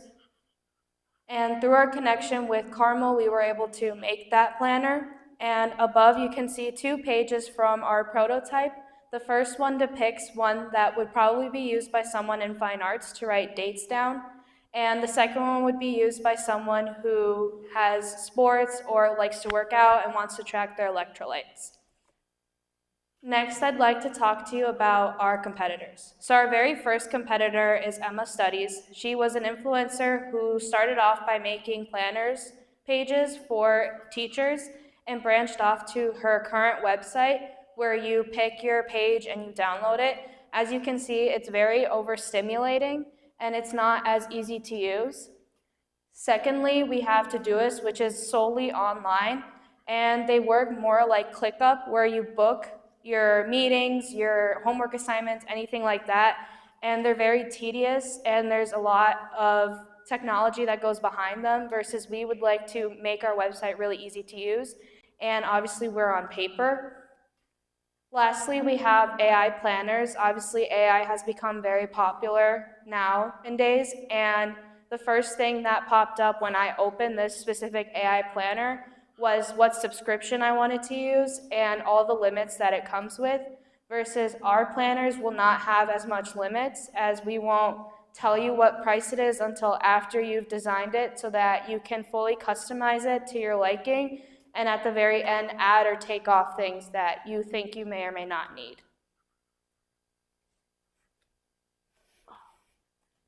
So let's talk a little bit about our website. So our Make It Happen website, the first thing when you open our website, you see obviously our name.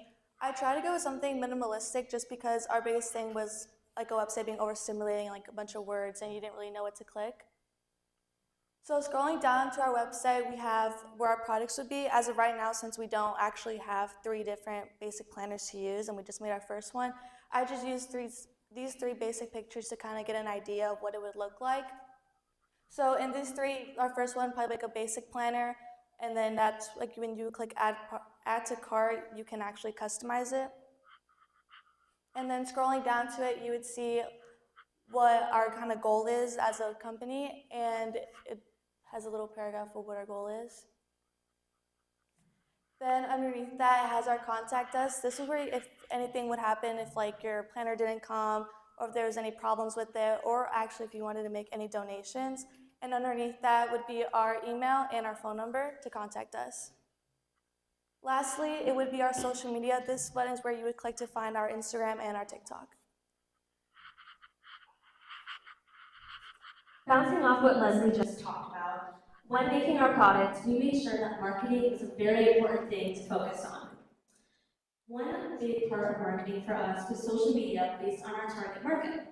As you can see this statistic from the National Institute of Science, 95% of teenagers are digitally active on all different platforms of social media.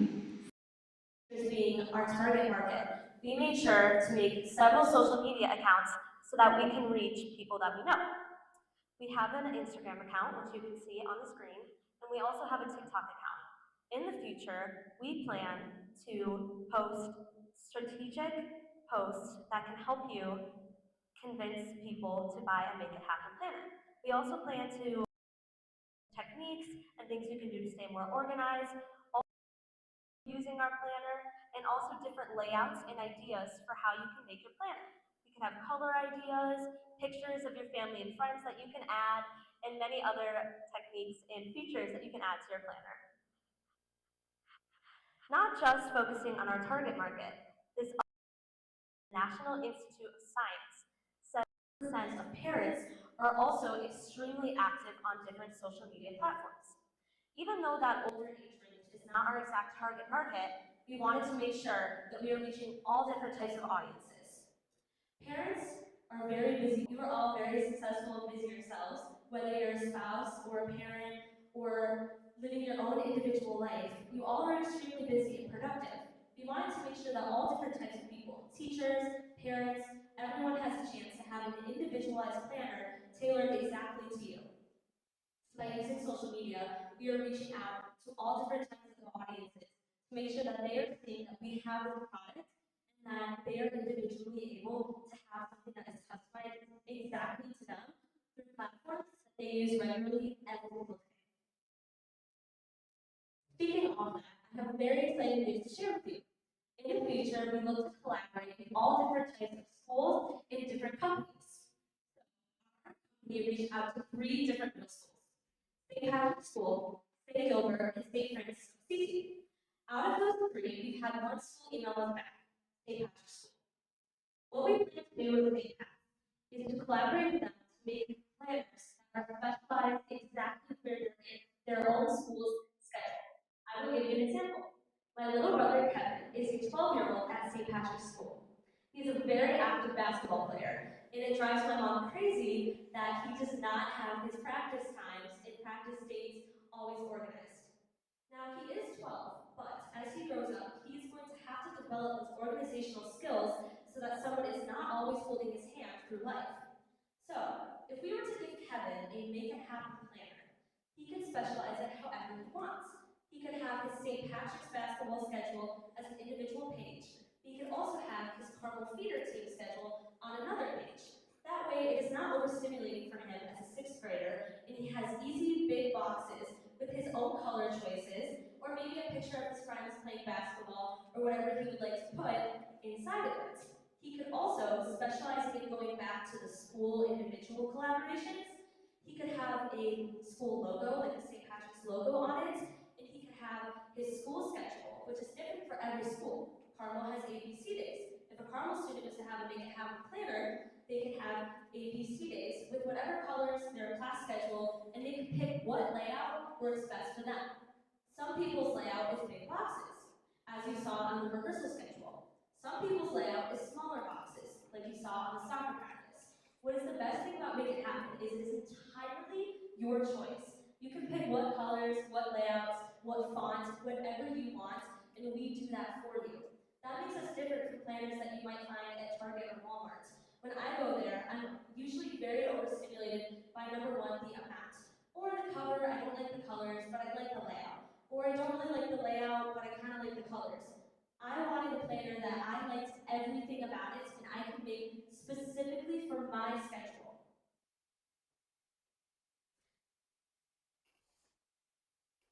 Just like Rachel said, we're also looking into additional target markets, one of them being grandparents. Grandparents obviously have a lot of different family members they need to keep up with, whether they have a lot of grandkids or a lot of children. They can schedule their time in a planner to make sure they see all of their different family members. They could also possibly use it as gifts to give to maybe their grandkid is a senior who's going to college. They could customize it with the certain college they're going to, with the logo. So that's a possibility. And also, I'm sure all of you know, as successful business people, that businessmen and businesswomen are very busy with different meetings, dinners, even if you work hybrid, so part-time from home, part-time from the office. And we believe that businessmen and women could also benefit from our planners by scheduling their time in a certain planner. Just like all these people, Claire ended up benefiting by purchasing a Make It Happen planner and got into her second option, Dream School, and she's very happy about that. Thank you for listening, and help us help you make it.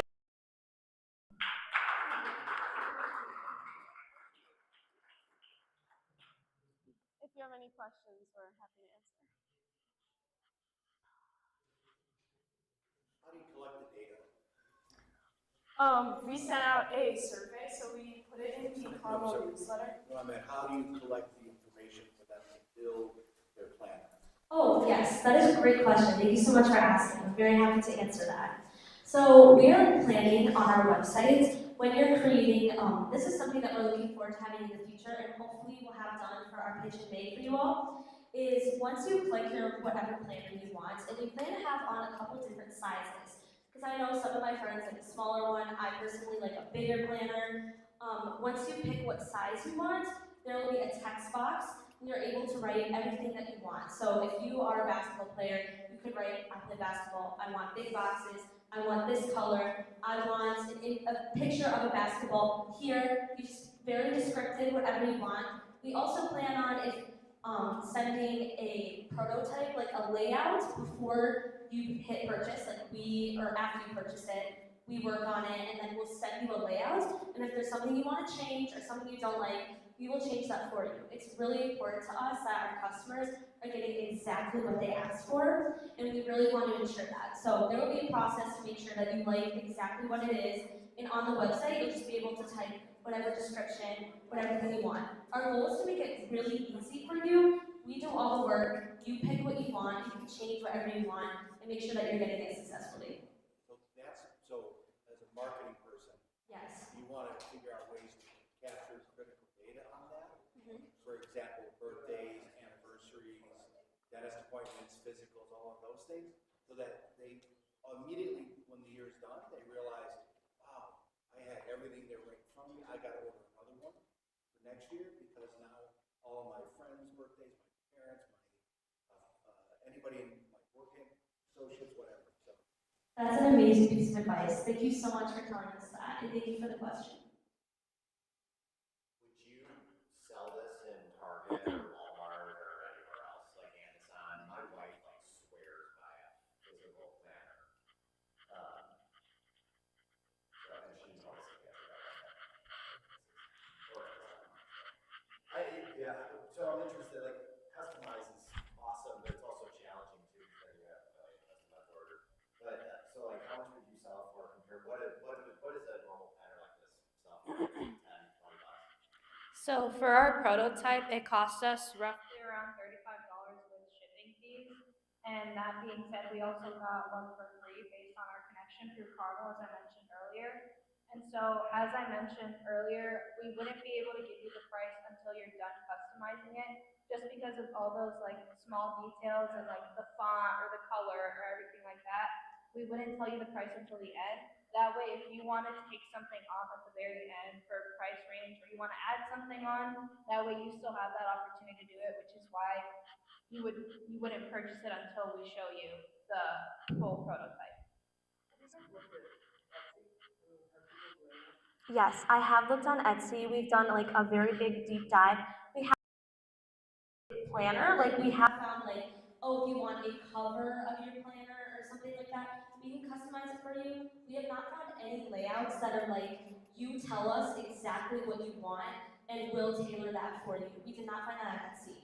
Bouncing back to your question about Target and Walmart and future stores, when thinking about that, the one challenge with that is that we design it for you. However, we were thinking about having a process where like maybe a QR code, or you could buy something, or we could have a physical planner example there at Target and Walmart, and then you could like scan that QR code and like go through it and put your description and everything, and then we could ship it to you. Because it's so customizable, which makes it like really special and different from other planners, it would be hard to have something pre-made, like kind of like you're walking through Target and you see all the planners out there, because it's just so specifically individualized. But we would love to market and eventually one day maybe collaborate so it's super accessible for you to find that somehow, like find a QR code or something to lead you to like our website and we are going to continue to develop our website to make it even more accessible, because it's really important for us that it's easy, so easy for you, and that we do the work. And you also mentioned the challenge of making a bunch of pages and things like that. We also recognize that, and that's a lot of work. As our company continues to grow, we're going to find more ways to make that easy. We already have like a couple layouts, one with big boxes, one with small boxes already, and we are using Canva. It's super easy to just change the color of those boxes and extend them. So we're just going to find ways to make it easy for us to create it and easier for you to find our product through marketing and buy it that way. So I'm gonna, similar comments to the pouch, the mint pouch, like differentiator is the customization. Target probably wouldn't want to do like a QR code where it's like, hey, if they want to sell them at home. Yeah. Like, I would love to see in the next pitch, like a fun way to get this out there where everyone knows, like, oh, you want a customized planner? Like, you go to their social media, or you go to their website, and this is how we got them there, versus just like, hey, we have an Instagram page. I would love to know, like, how you'd be able to get this out there in your next pitch. Like, hey, this is a differentiator of ours to get this to my ball. Absolutely. We really like focus on individualism. So great piece of advice. Thank you so much for telling us that. Develop our website, social media. You will absolutely take that into consideration, and I'm really excited to show you on our next pitch what we've developed.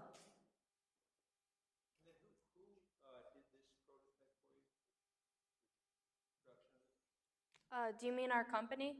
Yeah, no, but I mean, who did you have printed up and The manufacturer? Yeah, so our manufacturer was School Planner by Mimeo. And have you talked to them or looked at, right, I mean, the cost to do a couple prototypes is kind of unrelated to when you're doing it at scale or at bulk. You know, we develop that pricing and the turnaround times, and are they gonna ship it direct to the end customer? Where are you at with all that? So for this particular company, since they're more of a bulk company, they manufacture in bulk for schools, so every planner looks the same. Versus for us, we're more of a fully customizable planner, which is why we haven't developed the prices yet for our specific planner, just because we don't know how much we will charge the person, and we don't want to obviously continue buying one singular planner that, like, for example, this one costs us roughly $35. So. Right, but I think it's pretty critical soon to kind of frame that. How much do we think we can make it for? How much can we sell it for? Because at some point you have to know. If somebody, again, it's customizable and you don't know until you pick all the options at the end. But at the same time, if I pick maxed out all the options like a car, I got it fully loaded, I can't get any more, this is what I'm gonna pay. And if this is the bare bones scale, this is what I'm gonna pay, and then can you make it for that price? And can you make it, do it quickly at that price and deliver it, all those good things? That's as important as all the front end. Thank you so much for telling us that. We have an idea that on our website, having like the specific options, like if you wanted to add a picture of your family maybe, we could have like, oh, this would cost an extra like $199 or something like that. That's not like exactly the number that we're thinking of, that's just kind of an example, but that's a great piece of advice, and I know Caroline has another comment on that, so I'm gonna let her speak. Yeah, I was just gonna say, this is like our very first prototype, and there's definitely some things in it that we want to still figure out and fix, and yeah, just kind of move around.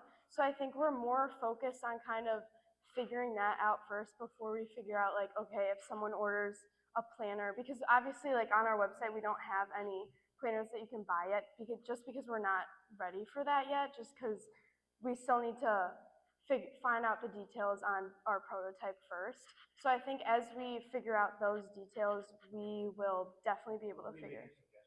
I run a print on demand portal with my customers. Mhm. You just limit the template. Okay. You know, you Yeah. have a certain, this group of templates or this page. Mhm. You limit that drop a little bit. It's still customized, but it is limiting. Okay. Yeah. That's a great piece of advice. Thank Yeah. you so much. You can set basic tiers, right? You want tier 1, you get five Mhm. options. You want tier 2, you get 10. You want tier 3, you go wild. But it's going to be important because you got to figure out who you're competing against, what are people going to pay, and work backwards. Where are you going to target this? And work backwards. How much profit can I make based on that? Imagine if you had 1 million orders to his point, because then now you have 1 million like super customizable things versus his point. It's like keep some guardrails on it. Absolutely, thank you so much. And did you have a question back there? Yeah. Well, I was wondering, in the printing business for 22 years, this is a huge production effort.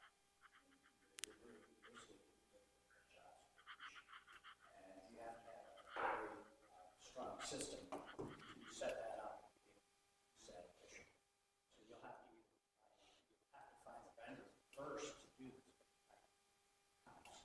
and then you have to look at scalability and product, because this is pure digital output and organization strong. You'll have to find a vendor to do this type of process. Thank you so much for that expert advice. We really appreciate it. As we grow our team too, more people and looking far, far in the future, if this was to become it is to become like a bigger company, we could have more people that would help make that really like that process go faster. We will absolutely keep that in mind though, and we are working through those kinks together as we grow, and in May we will definitely have more strategies and answers for that. So thank you so much for that advice. We are really taking everything you say to heart. It's very much appreciated.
hangers, dimples in your shirt.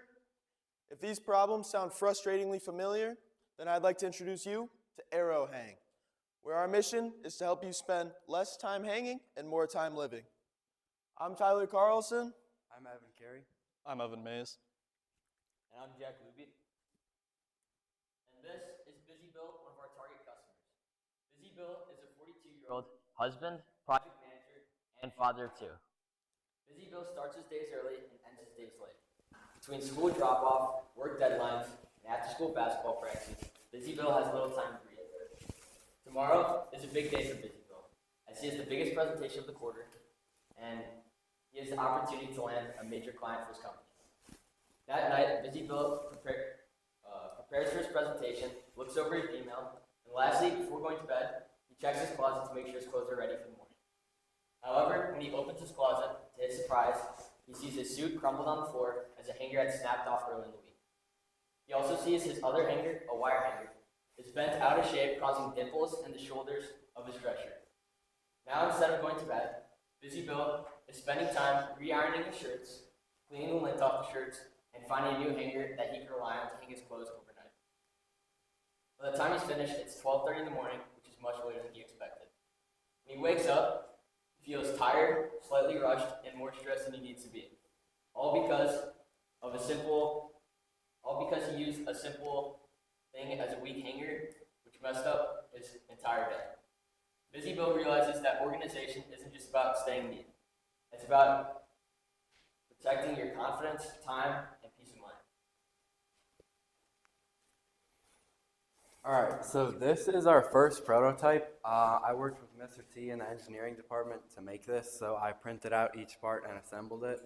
It's very basic, but it's like a great concept and proof of concept, and it shows what we want to do, and it's a great base to improve on. So you might be asking yourself, how does our hanger solve all of these problems? So first, one of the main problems is broken hangers. We strive to solve this by either using a stronger plastic or even a metal if our budget allows that. The second problem is from wire hangers, leaving big dimples in your shirt because the hangers are too thin and it stretches that fabric. So our hanger is about the width of a normal plastic hanger, which spreads that load more evenly across your clothes and doesn't stretch it out. Our third issue is shirts slipping off of your hanger. So this is a big issue with plastic hangers, and I know felt hangers are supposed to solve this, but the thing is with felt hangers is they can be really hard to get inside the neck of your shirt. So although our hanger is plastic, we can make it much wider because it does fold down, which means it won't slip out. And finally, travel. Let's say you're going on vacation or you're going meeting. If you can't bring your own hangers and those cheap wire hangers at hotels just aren't cutting it for you, your hangers are too bulky to fit in your suitcase and won't travel with you. Our hanger collapses nicely and fits inside your suitcase for an easy travel. These problems are not exclusive to Busy Bill. When we polled 70 Carmel faculty members, over 90% said that they had broken at least one hanger in the last year, with almost 15% saying that they broke over 10.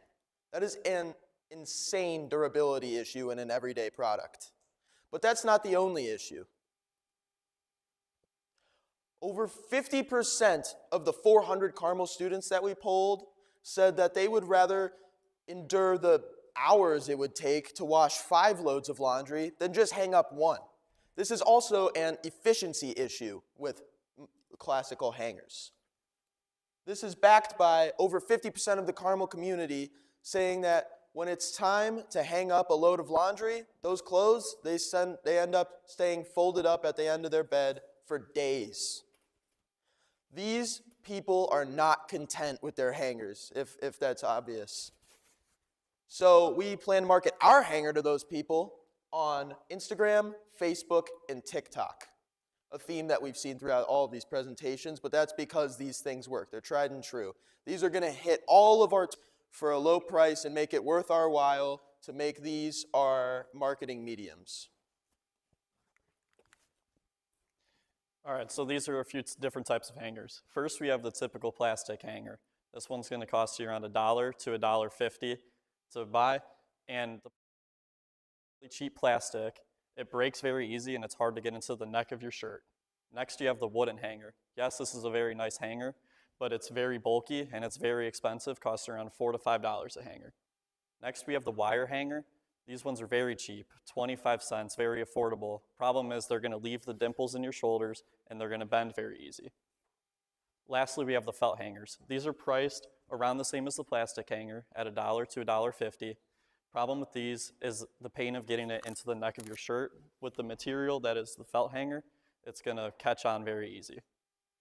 We think we're gonna price our product at around $3 a hanger since we don't want it to be as expensive as a wooden hanger, but it's definitely more of a premium hanger than the typical plastic wire and felt hangers. Now this is Busy Bill after discovering Arrowhead. It's 10:45 p.m. and Busy Bill just finished reviewing his presentation for tomorrow. It's the same meeting, the same pressure, and the same packed schedule. But tonight feels different. Instead of feeling nervous about walking into a closet filled with chaos, Busy Bill walks through his room calmly, and when he opens his closet door, everything is as it should be. His suit is hanging perfectly structured, his dress shirt is perfectly smooth, with no dimples, and there are no broken or bent hangers on the floor. Also, with the addition of the arrow hang hanger, his closet looks nice, spaced, and organized. By the time he's done checking his closet, it's 10:49 p.m., and Busy Bill heads to bed with a smile on his face. The next morning, Busy Bill wakes up feeling well-rested, clear-minded, and confident. Instead of walking into the presentation feeling nervous about having wrinkles in his shirt or about feeling rushed, Busy Bill walks into the presentation feeling confident and thinking, how is he going to win this deal? From this experience, Busy Bill realizes how organization can improve his confidence, his time, and change peace of mind. Now, for our future, we plan on selling our product on TikTok Shop and Amazon. We plan to do this because we feel that it will reach many customers, and we are also advertising on TikTok, and we could use a link. We could put a link in our videos, which can take them directly to the shop. And then Amazon is a very popular company, and it's probably what most buyers, online shoppers go to today. So we plan on selling on those websites. And finally, we want to create our own website. We feel like we want the website just so that people could see the product and buy it, and it would make it a lot easier just to buy it from our website. And we thank you all for listening, and we hope to share our progress and product with you in May.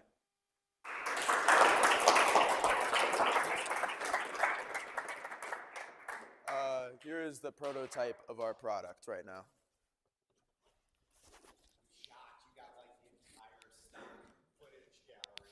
Yeah. And from happy to sad. Yeah. That's okay.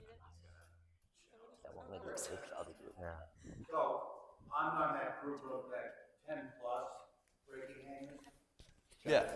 I'm always got, probably 200 pieces of clothing, so it's a great idea.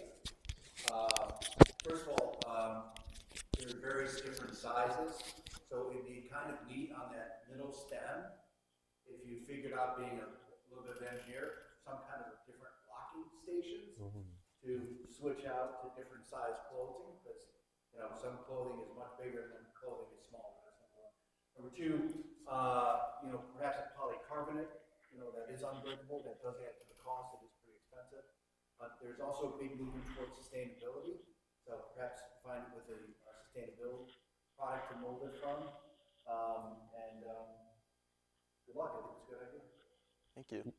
I use those black hangers on the bottom right that you showed originally for some of them, and I think they're crap. They snap. Yeah. Oh, yeah. Snap. I got one on Amazon, yeah. You're our guy. $5 for 20. So, and I also sometimes get the dimples. Yep. So it does annoy me. Yep. Yeah. You will not experience that with arrow hang, I promise.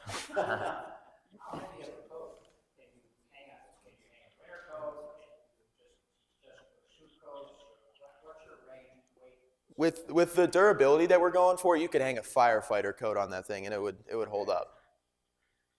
Yeah, I think it's really going to depend once we bring it to a manufacturer and we look and we can test it ourselves and go through that, and then we'll really know what we can hold through it, what it'll hold. So, yeah.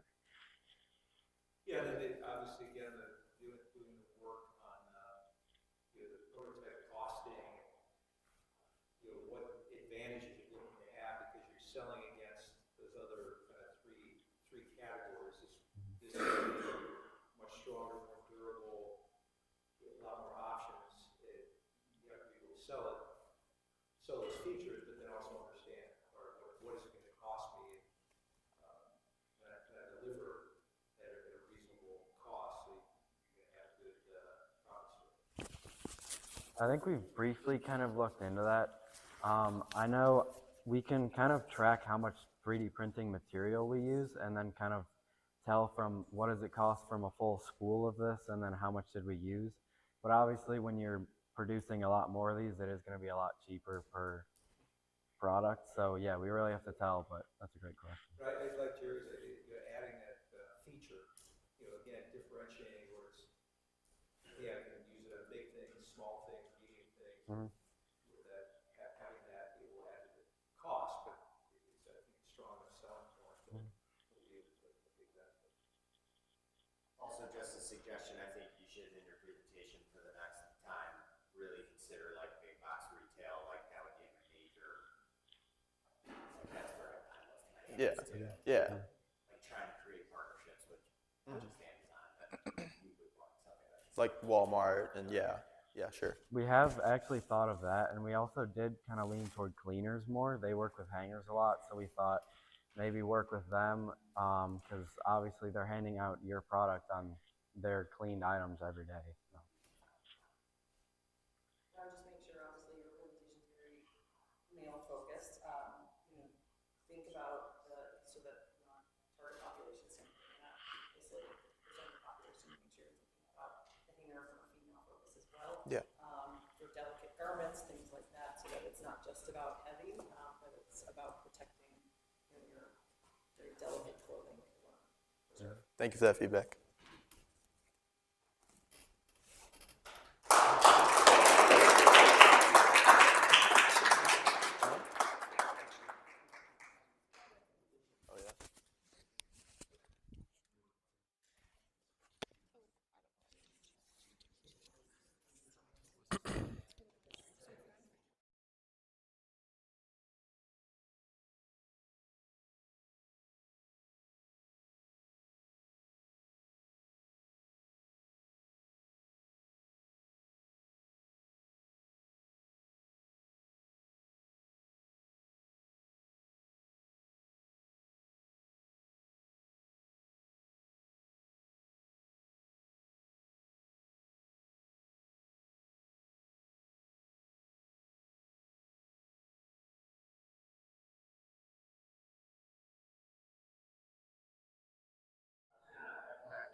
You got the mic. Yeah. Ben, you're on the other side. You talk first. Oh, Ben's on this side. Hello, Ben.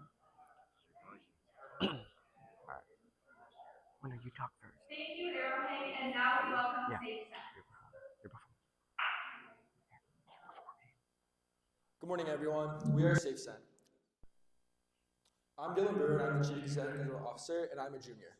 I'm Anthony Slavcev. I'm the Chief Operations Officer, and I'm a junior. I'm Tim Metz. I am the Chief Logistics Officer, and I'm going to attend U of I as an advertising major. I'm Sean Hagel, the Chief Marketing Officer. I'm Ben Hannigan. I'm the Chief Financial Officer, and I plan to attend the University of Arkansas and study finance. This is a list of the content that we're going to be going over today. As some of you guys may remember, there was a group last year called Sack of All Trades. Sack of All Trades was a sports bag that was going to be able to have a bag that you put your equipment in, and it does not hold the stinky smell. And it's also going to be able to deodorize the equipment. Our group, SafeScent, we have something similar, but it's in the form of a pouch. So you put the pouch in a bag, and it can deodorize any sports equipment that is inside of it. So at the start of this year, we realized that Sack of All Trades was in our class. They lost a group member, and so did we. So we just decided to bring them in so that we would have another product, which would be the backpack, and then we would also have another product, which would be the backpack, and it would be more beneficial to us. So we had a big setback in the beginning of December. We met with a man named Delano Harris, and what he does, he's consultancy firm, Harris International Business Consultancy, and pretty much what he told us was just like all the like negative feedback that we've been needing to hear. And we kind of took this a little too harshly. We were a little unmotivated, but then we ended up realizing that it was good to hear other people's opinions, but that we didn't necessarily need to take it too hard, and that we can overcome it. Yeah, so as Ben said, this kind of felt like a huge slap in the face to all of us. However, we did learn from this. We learned that we need to be more patient. Our original idea was to combine our traits with their pouch, and it was a great idea. We even spoke to Carmel and got their permission to put their branding on our bags. However, we rushed this way too much, kind of advertising a product that we didn't even really have, which is why we pivoted it to our original idea, which is the pouch. So this is what our product will look like: a sleek black design and our logo on the tab. This is a very universal pouch, biodegradable. It has flaxseed, charcoal, and essential oils, and it has over 50 different uses. And for our testing, in our class, we tested over 15 different scents for our pouches. And our top 3 scents that we used were sweet orange, lavender, and lemongrass. And we have lavender and lemongrass for you guys to smell right now. So for these pouches, they're ideally going to be black instead of white. We ordered new ones. But we also want to keep the zipper like customizable to make your pouch your own. And we plan to move our testing and surveying to broader around the schools, to include more students than just our class and U4. And then once we test that, we can test it in, say, a bag, a closet, or a car to really see if it works. And if it doesn't work, we need to figure out what's wrong. And when it does work, that's when we can go and finally start selling the product. Okay, so now I want to talk about our new manufacturer and our new design. If you guys notice, we now have a zipper on the pouches. From the last pitch, this was a very strong point of critique that you guys mentioned, and now the zipper is going to allow us to sell so much more because we do have a pen, we are pen penning for that formula, so now we can sell a portion of that pen penning formula to our customers with the pouch also, so they can replace it on a subscription-based method also. So with our new manufacturer, they are going to give us these pouches for 52 cents per. This is not adding our formula yet. With our formula, we're looking at $3.84 for our cost to make, but this is so much easier for us to make because earlier we were sewing these, and while we are not expert sewers, it was very hard for us to do, but now all we have to do is just put in the pouch essentially. So with this new price, we have a new profit margin too, which is exponentially higher from our last one. We're looking at a profit margin of 52%. This is with our cost to make at $3.84, and we're selling each pouch for $8. We do plan to sell these in a pack of 2 because of effectiveness. It does cover a 2 square foot area per pouch. So this will fit any sports bag, but if you want to like use in your car or closet, you may need more than one. And with this new profit margin, we have a lot more flexibility to work with for like marketing ventures and keeping customer satisfaction. We think this will be valuable in the long run because that loyalty that customers will show will entice them to buy our subscription method with our new pen penning formula to put in the pouches. And with the new smell, they'll need to replace that too because essential oils don't last forever, unfortunately. However, we have tested it does last a good amount of time as they still smell, and we made those like a couple weeks ago. So with this new manufacturer and new design, we plan to revolutionize our company and make it better for everyone. Thank you. Did Ben talk?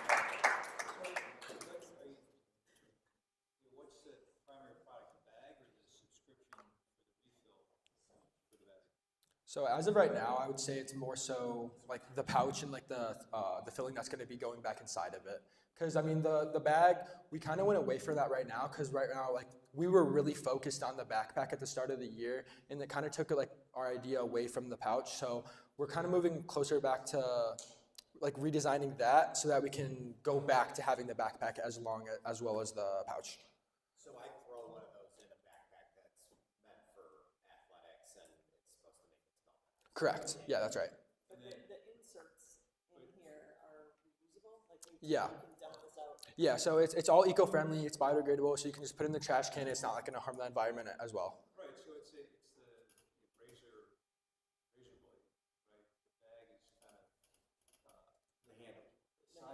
Mhm. The thing is, you want to sell the subscription to, hey, every month you need a new jar of refill Mhm. because you've got 10 of these bags and all your stuff, and 2 weeks, and then the smell goes away and you refill. Yeah. The scent lasts around, I think, I mean, this right here, I mean, this is almost a month that it's going on. So, I mean, I feel like the smell's pretty strong. So we can do the subscription base, I mean, once a month, every 2 months. Yeah, so some of the scents, they lasted longer than others. Like those two, the lemongrass and lavender, those stuck a lot longer than some of the other ones. The orange one was about 2 weeks-ish, and these are still going strong. So depending on what scent it is, the stronger the scent, the longer it lasts. You guys should partner together. This is like a pretty cool thing. If you just like open it up and dump it in. Anyway, you guys can talk. So there are competitors that do this. I know the one company, Freshway, that you've seen that, where they have the scent that it's all natural. It's like pine oil. You see in some of the grocery stores, kind of a similar thing. So there are other people doing kind of a competitive approach. I haven't heard of Freshway, but as we mentioned in our last pitch, we do have like No Stink and Franklin are on our market too. And Smellweed, they all do similar things like No Stink. It's essentially that pouch, just no zipper and no essential oils. It's only the activated charcoal inside. So that's where we add our value with the zipper and with our pen penning formula that replaces the smell and doesn't just take it away. This goes for, honestly, everyone in the room. When you come back in May, you really have to have buttoned up your cost of goods sold, plus the margin, distribution, plus the margin, and retail outlet, whether it's online or physical, has to have a margin. So everyone has to make money along the way. So come back with a solid strategy, because they won't take your product unless it's margin friendly for them. I also think like this goes for most people here too. I echo this to everyone, but like the marketability of this, like do something different to get that. Otherwise, you're just saying like, hey, we have a product here. It's going to make your bag smell better. Hope you buy it. Versus like, I don't know. I like the name Safe Scent, but it's a little safe. So it's like I don't know how much I would. I don't have 30 bags anymore. Yeah, but that's my point. Like, I'm gonna go back to the Dude Wipes example. Like, I'm not saying do a rebrand. I'm just saying market your company in a way that catches people's attention. Because at the end of the day, most people here, these are products. They're relatively cheap products.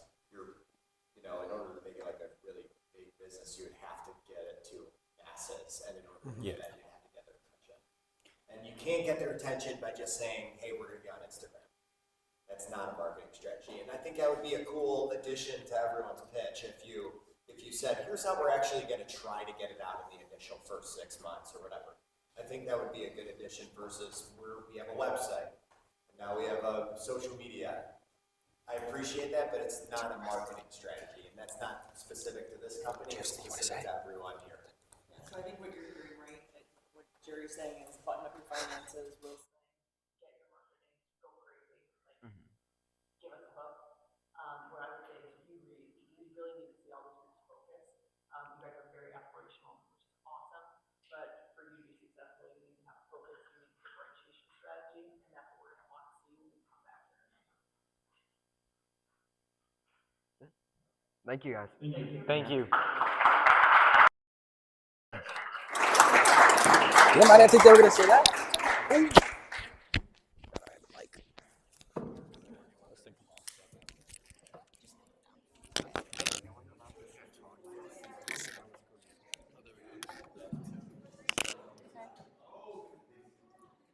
This concludes our MVP pitch day. On behalf of all of the teams, thank you to our panel, our mentors, and guests for being here this morning and for your feedback and your support. It really means a lot to all of us as we continue working on our ideas.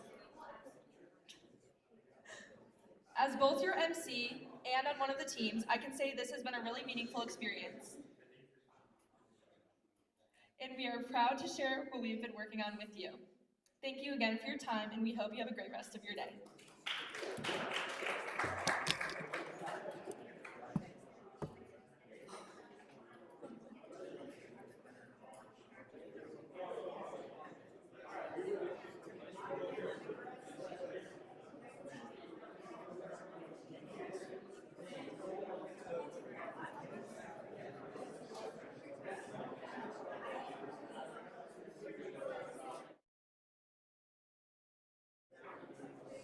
Where's the clicker? Oh, wait, here, I'll just go back.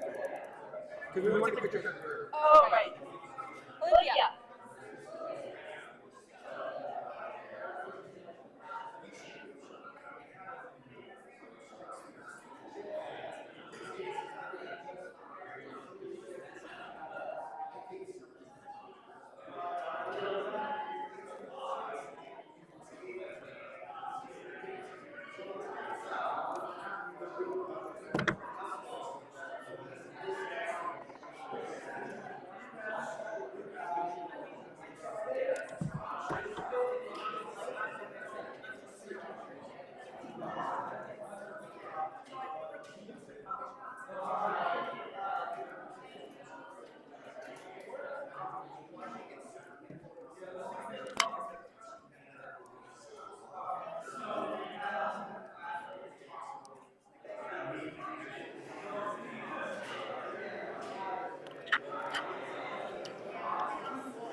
Wait, am I supposed to be doing this?